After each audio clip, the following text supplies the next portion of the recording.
The Squirrels Who Squabbled. In a towering forest where summer had been, the cool air bit fresh and the mosses grew green.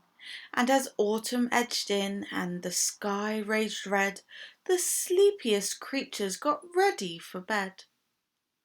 While up in a tree swung a flighty young squirrel who everyone knew as Spontaneous Cyril.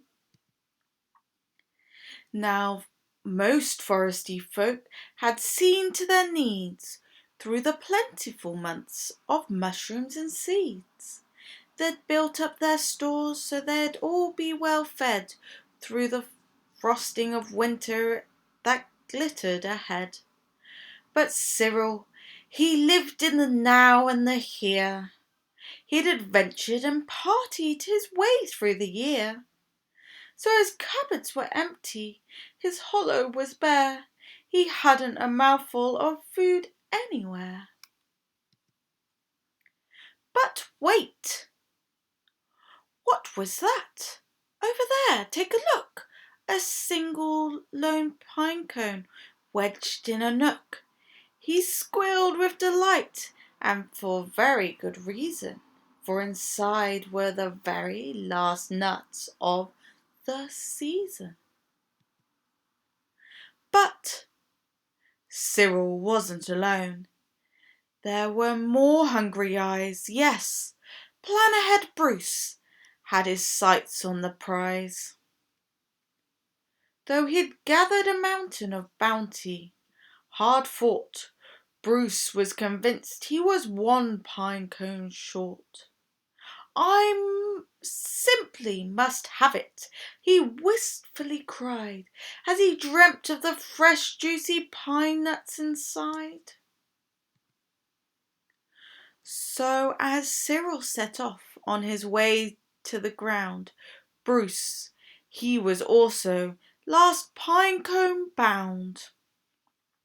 They sprinted and scurried with no time to gamble. They scratched at the bark in their scampering scramble. But their panic and haste shook the tips of the spruce, and the pinecone it trembled, and then it came loose.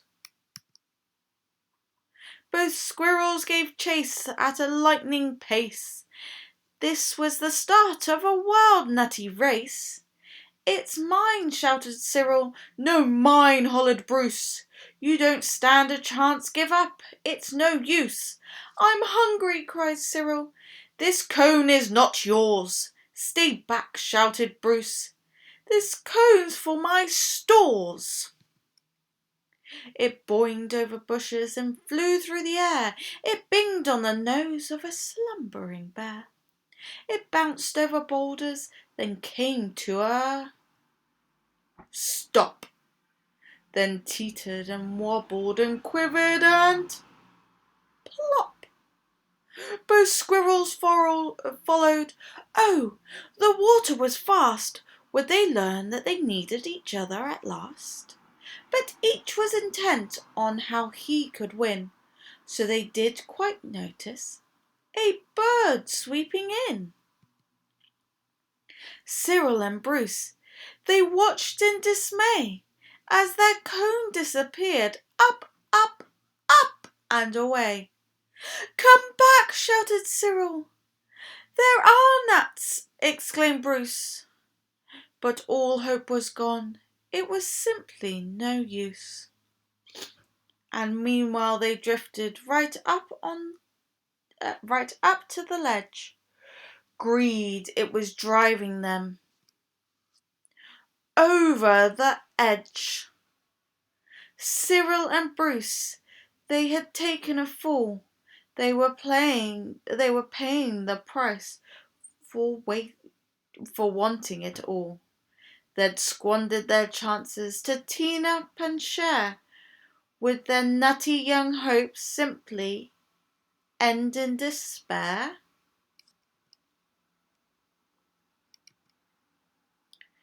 Bruised and bedraggled, they swept past dry land. Cyril grabbed at a branch with a trembling hand. Catching Bruce with the other, he heaved and he huffed, and dragged him to safety with a panting and puffs. They stared at the sky, quite lost in deep thought, until Bruce looked at Cyril and let out a snort. "How silly we are!" he proclaimed, all a giggle. "How greedy I've been!" spluttered Bruce with a giggle. "We shall change from today, may the squabbling cease. We should celebrate seeing we're both in one piece." From that day and forward they made a great pair. They would gather together and found they could share. Yes, Cyril and Bruce, they knew in the end the best things to share is a laugh with a friend. The end.